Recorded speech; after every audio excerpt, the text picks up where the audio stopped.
Tövəndə dehqonlarga 2025 yılı sentabrda nəşr qılınğan Kiçiklikdə Böyüklük namlıq kitabımdan kiriş söz qismi.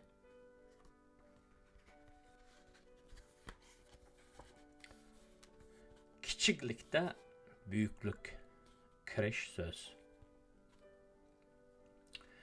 1995 yılı bahar fəsli. Şanghay Maliya İqtisad Universitetining aspirantura bölümündə xalqaralıq pul muomala kasbi bo'yicha 1 yillik o'qishimning ikkinchi mavsumi boshlangan chaq edi. U chaqda Urumchi va Otish bilan bo'ladigan aloqam xatchak yoki anda-munda kelib yoki urilib qoladigan telefonlar orqali bo'ladi. Shu yili mart oyining boshlarida deyman. Men turayotgan bino qaraydigan yashangan buvay menga Urumchidan telefon kelganligini aytib chaqiriqli kapti. Birinchi qavatga tushib telefonni olsam, xizmatga chiqib bo'lgan og'inamdan biri ekan. U mendan ahvol so'rab telefon qilibdi. Menga mashhur olim Abdushukur Muhammad Emin apandining bir necha kunning oldida qazo qilganligini aytib, marhumning vafotidan ko'nglining yerim bo'lganligini va buningdan meningmi xabar tepib qilishimni aytdi. Shu chog'da mening ko'nglim bak yerim bo'lgan edi. Men marhum ustoz hayotchig'ida uning bilan bir necha qatim suhbatda bo'lgan edim. Men u zotni oliy maktab o'quvchilarining Navro'zlik faoliyatiga taklif qilganimda, taklifimni elib alaydan vaqt chiqarib, faoliyatimizga qatnashib bergan edi. Shu chog'da u bir nasrni o'qib, zaldagi hammalarning qalbini hayajonga solgan edi. Mening bu zot haqidagi tushuncham Mo'ng'ul yozuvchisi Ming Chibi Lululining Xitoy tilida chiqargan G'arbiy Shimol adabiyoti jurnalida e'lon qilgan O'ylanish ichida ilgirlash nomli adabiy axborotining mahir tarjimon To'xtibaqi tarbidan tarjima qilinib, Tarim jurnalining 1988-89 yillardagi bir sonida e'lon qilinishi bilan boshlangan.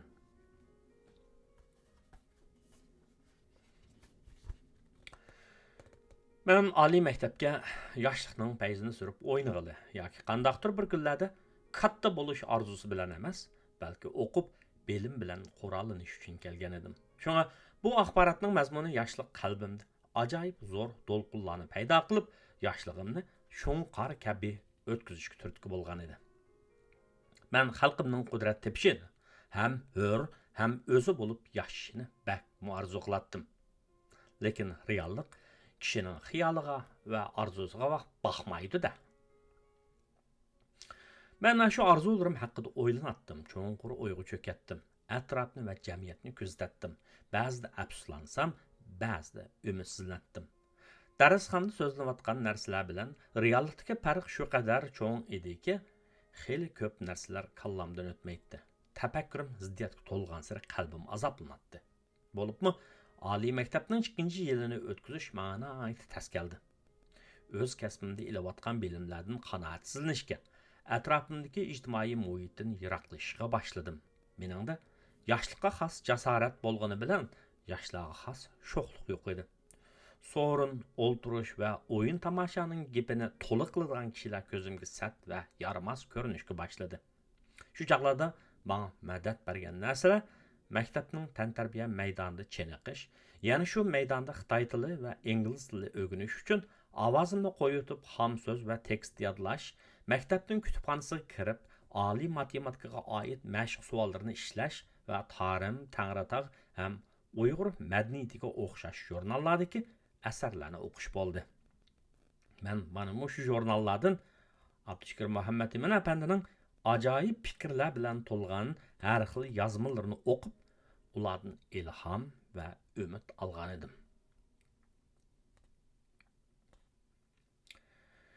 Bundan 3 yil burun men uyimizning eng ustidagi qavatini cho'ng kutubxona qilib yasatqizdim. Kutubxonamdagi kitoblar o'zim biladigan tillarda, o'zim qiziqadigan janrlarda va sohalarda bo'lib, qo'limdagi ishlarning muhimlik darajasi va kayfiyatimga qarab, kunda degidek har xil kitoblarni bir necha bat bo'lsin varaqlab, yaragan mazmunlarni tafsili o'qib chiqaman. Jumladan Türkiye'den yaşkilab setib olib akeldirgan ana tilimizdagi kitaplardan eng tiz o'qib chiqqanim marhum olimimiz Abdushukur Muhammad Emin apanning kitoblari bo'ldi. Bu kitaplarga kirgizilgan yozmalarning ba'zilarini men vatandagi chog'da o'qigan edim. Aradan 30 yil o'tganda uni kindik qinim to'kilgan vatandan yiroq yerda, ikkinchi vatanimda murakkab tuyg'ular ichida qaytadan o'qib chiqdim. Men marhum ustoz Abdushukur Muhammad Eminni milliy tariximizda o'zimizning xonadonligimiz bo'lgan 11-asrda yashagan ikki buyuk olimimiz, Turk tillar divoni nomli olamshumul asarning yozuvchisi, tilshunos olim Mahmud Qashqari bobimiz bilan olamshumul asar Qutatqi bilikning yozuvchisi, mutafakkur va olim Yusuf Xas Hojib bobimizning keyingi biz bilan davrdosh 20-asrda yashab o'tgan yana bir buyuk olimimiz deb qarayman. Şunu bu ustozning yozmalarini alohida qoyillik nazarim bilan o'qiyman. Uning nurg'un ko'z qarashlarini to'liq o'rolliq va qoyil qilarlik his qilaman. Uning o'z hayotining yaxshi yomon, baxtlik baxtsiz kunlaridami qilchi bo'shashmay, o'z prinsipidan adashmay, izchil turdi vaqtni qadrlab, ilmga o'zini atash ro'yidan bakmi ta'sirlanaman. Bu jihatda bu zotni o'zimga ulgu qilaman. Uning dunyo, jamiyat, hayot va shaxsning o'zligi haqida chiqargan yangi nazariyaviy yakunlarini astoydil o'rganish va tadqiq qilish kerak deb qarayman. Menimcha hayotni qadrlaydigan, ma'nilik yashashni o'ylaydigan bir shaxs, jumladan hur va qadr qimmati bilan yashashni orzu qiladigan bir xalq mushundoq mutafakkurlardan chiqqan sadolarga quloq solish kerak. Chunki tushunganlar uchun marhum ustozning asarlarida ajoyib hikmat bor. U o'zining So'zlik aynak nomli asarda mundoq yozadi.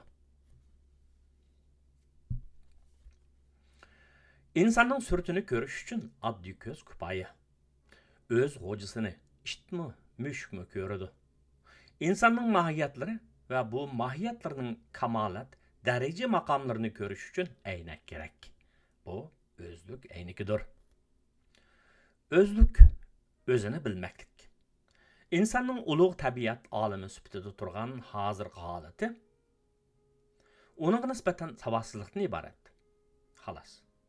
İnsan o'zini unutib, o'zidan boshqa tasviriy olam haqiqatlariga shunchalik ijillik bilan ishqirlab kirdiki, u ipak g'o'zga qamalgan jonivar, peliq qurtiga o'xshab qoldi. Ruhiy zaminda ibtidoiy insondan toki taqvodor kahillar yoki hozirgi zamon mutaxassislari vazxonlik qilib kelgan zamonlargacha bo'lgan necha tuman yildan beri inson turkumlari xuddi bug'i tapida qimildab yurgan och shumuylardek avlodma avlod tinim tepishmadi.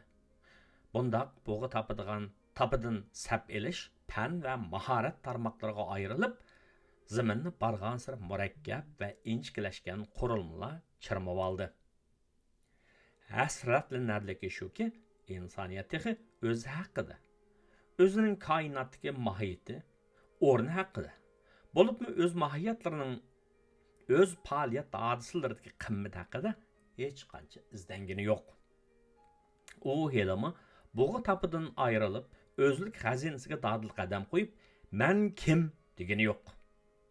Maishat ejilligi Xroyin xumardek uni domulutib, allaqachon o'zini unutgan Majnun daldushga aylantirib qo'ygan. Eng cho'ng baxtsizlik shuki, inson o'z ahvolining nechikligi to'g'risidagi haqiqatlarni anglashni xohlamaydi. U axloq o'lchamlarini ostin-ustun qilib o'tib, nafsoniyatda maymunlikdan alvosliq yuzlangan. Axloqliq sadoqatdan kishilarni o'yinchiq bilib, bozor tilsimlaridagi shayton o'yinining rolchilari qilib olgan. U bu yo'ldagi asabiyliklarni kishilardan halqagan qobillik deb bilib, o'zini halok qilishning o'limlik tadbirini tepishni ijodiyat deb qaragan. Qisqasi, uning kasbi va ish amali zamin va muhit, fikr va qalbni bulg'ab, o'ziga ko'r qo'lashdir. Dar haqiqat, o'zlik bir suzuk aynakdan iborat. O'zlik ayniki insonning o'z-o'zini bilish va o'zini insonlik mohiyatlari bo'yicha kamolatga erishtirish yo'lidagi ko'rinmaydigan ko'rsatkichi aynak. Uning qirlaridan muqaddas nur jilba qiladi.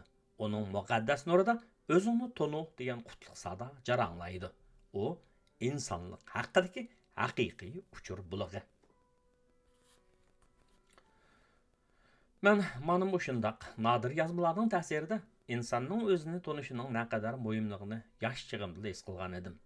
Vatanimizdagi nopozliq oylik adabiy jurnal Tarixning 1994-yillik bir sanida e'lon qilingan Mangulik yoshlik nomli adabiy axborotimga insonning o'zini tonishi haqidagi qarashlarimni singdirib o'tgan edim.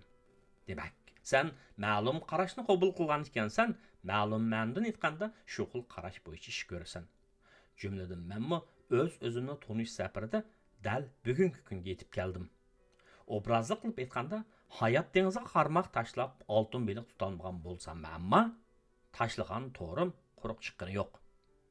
Shundaq bo'lganlikda men shaxs sifatida davomli o'zimni tonish ko'rish qilaman. Bunday qilib aytganda, millatimizning o'zlik izdinishi haqida umidsizlanmasligi, to'xtab qolmasligi va adishib ketmasligini umid qilaman. Mərhum Ustaz Abdüşkür Muhammad'ın oturup qoyğan hazırki zaman yeni fen texnikisi, iqtisadi və insanpərvərlik iddialarının türküsüdə Uygurlarning bekinmechlikdan qutulib dunyoga uzilinishi muqarrarlikdir degan qarashining reallikqa aylanishini arzu qilaman. O'zini tonish, ömür bo'yi falsafiy tafakkur qilish, hayot haqiqatlarini tushunishga tirishish, to'g'ri deb qarag'anlarga amal qilish jarayonidir. Özünü tonishga boshlagan odamda qanoat shakllanadi, jasorat kuvajaydi, ruhiy dunyosi mo'llashadi. Aql idrokini qaysi ishga ishlatsa, shuningda gullanib ro'naq topadi. Chunki o'zini tonish ko'rishga atlangan odam ham xiyol qilishdan xoli, vaqtni qadrlaydigan, to'xtamay ilm tahsil qiladigan va ma'lum maqsad uchun to'xtamay tirishadigan g'ayratli odamdir. U tang tushlardan farqli, zamondoshlaridan ilg'or holatda yashaydi. Özünü tonishga boshlagan odam reallikni ko'zatishga mohir, yashayotgan jamiyatini va dunyoni bilishga qiziqadigan odamdir. Bundaq odam kichik narsalardan xo'shallik topa oladi, ixcham narsalardan unum hosil qila oladi. Bu turdagi kishilar kichik fe'l va kang qo'rsoq keladigan bo'lib, bu uning pishib yetilganining belgisidir. O'zini tonishga boshlagan odam oddiy-soddiylikda ozodlik topqili bo'lganligiga, kichik ishlarning jug'lanmasidan mo'jizlarning paydo bo'ladiganligiga ishonib harakat qiladigan, kishilik xarakteri pishgan, ruhiy holati turaqliq va insoniy go'zalligi parlagan yaxshi odamdir. Qisqasi, o'zini tonish safariga atlangan odam tafakkur duldulini qaysi yo'linishga choptirmasin, amaliyot zulbqarini qaysi o'ljuga urmasin, u cho'qimki o'zga tushliq nasibasiga erishadigan va shu jarayonda kichiklikda buyuklikning bo'lganligini tushunib yetish fursatiga muyassar bo'ladigan odamdir. Shundaqla u yana o'z qaddini universal holatda tiklay oladigan odamdir. Mening olgan ma'rif tarbiyam iqtisod ilmini asos qilganligi va yaqin yillardan buyon qiziqishim va izlanishim iqtisodiy boylik haqida bo'lganligi uchun mazkur kitobimda shaxsning moddiy jihatda o'zini tiklashini asos qilgan holda o'zini universal holatda tiklashining muhimligi ustida qalam davratdim. Bu kitob bundaq 3 qismdan tarkib topadi. Birinchi qismida men kichik narsalarning nemishqa go'zal bo'ladiganligini tushuntirishga tirishdim. Ikkinchi qismida men shaxsning o'zini tiklashi haqida to'xtaldim. Uchinchi qismida men o'zimni tonish urushtirim jarayonida diqqatimni tortgan, ahamiyatli deb qaragan, his tuyg'ularim ifodalangan she'riy va nasriy shakldagi mikro yozmalarimni o'qirmanlar bilan o'rtoqlashdim. Men buni xuddi mehmonlarga tortiladigan asos qiymatlarga azroq tatliq turimni qo'shib tortgandek ishlab qaradim. Kishilarning samiga silib qo'yganim shuki, ko'z qarashimni yo'rtib berish uchun ba'zi olimlarning yozmalarini qisman holda aynan ko'chirib va inglizchadan tarjima qilib ishlatdim. Masalan, Abdüşkür Muhammad apandining ba'zi yozmalarini ham shundaqla yana inglizchadan tarjima qilib Schumacherning ko'lam maqoli degan yozmasini qo'shdim. New York vaqt gazetining maxsus ton yozuvchisi Mavrin Dod xonim o'zining diqqat erkaklar kitoblar jalbkordir temistiki maqolasida kunimizda erkaklarning kitob o'qimaydigan bo'lib olganligini, hikoya, roman kitoblarini setib o'qiydiganlarning 80%ni ayollarning tashkil qilganligini qayd qilib, davrimizdagi erkaklarning ma'rif, hissiyat, kayfiyat va madaniyat jihati keyinga chekinib ketayotganligidan zarlagan. Uning qarashicha, aqliy telefonga dönüşkən erlarga qaraganda kitob o'qiydigan erlar texmi jalbkor ko'rindi ekan. Bu yozmaga o'qirmanlardan kelgan xatlarning birisida Nyu-York shtatida turishliq Karl Weston ismli bir o'qirman Mark Twainning buni so'zini naql qilib javob qaytargan. Yaxshi kitoblarni o'qimaydigan erlarning kitob o'qimaydigan erlarga qaraganda hech qanday ortiqchilik bo'lmaydi. Demak, yuqoridagilar bizga kitob o'qishimizning muhimligini, ammo yaxshilarini tanlab o'qishimiz lozimligini eskartadi. Chunki biz kitob o'qish orqali o'zimizni tonish qadamini tiziltalaymiz. O'zimizni universal holatda tiklash jihatda kuch madorga erishimiz. Inshaalloh bu kitobim kitob o'qishni yaxshi ko'radigan kishilarimizga foydali, ularning o'qishiga arzigudak yaxshi kitob bo'lg'isi. Bu mening nashrdan chiqqan 4-kitobim bo'ladi. Xuddi burun nashr qilingan kitoblarim nuqsonlardan xoli bo'lmagandek, bu kitobning kamchiliklardan xoli bo'lishi qiyin. Birinchi kitobimga kitobxonlardan tushgan inkas, imlo xatoligining ko'p bo'lishi bo'lganligi uchun, ikkinchi kitobimda bu nuqtaga bak diqqat qildim. Tahrirlik va korrektorlikka yetarli vaqt ajratildi. Bu vazifani ustiga olgan Malikzod Ahmadning ajri ko'p singdi. Shunga ikkinchi kitobimning tahrirligi sifatli bitdi. Ammo 3-kitobimning nashrga berilgan vaqtidan nashr qilinmoqchi bo'lgan vaqti intayin qisqa bo'lib qolgachqa, basmoq tayyorlangan nusxasini ko'zdan kechirishga fursat bo'lmagani uchun baho bilan ta'minlash miqdori o'rtasidagi munosabatni tushuntiradigan grafik xato besilib qoldi. Bu xatolikni men kitob nashr qilinib bo'lgandan keyin bayqadim. Bu sababliklar uchun kitobxonlardan uzr so'rayman. Mubada u kitobning ikkinchi nashri chiqadigan bo'lsa, u xatolikni cho'qim to'g'rilayman. 4-kitobim, ya'ni bu kitobimning tahrirligi va korrektorligini Risolat Tursun singlim o'z ustiga oldi.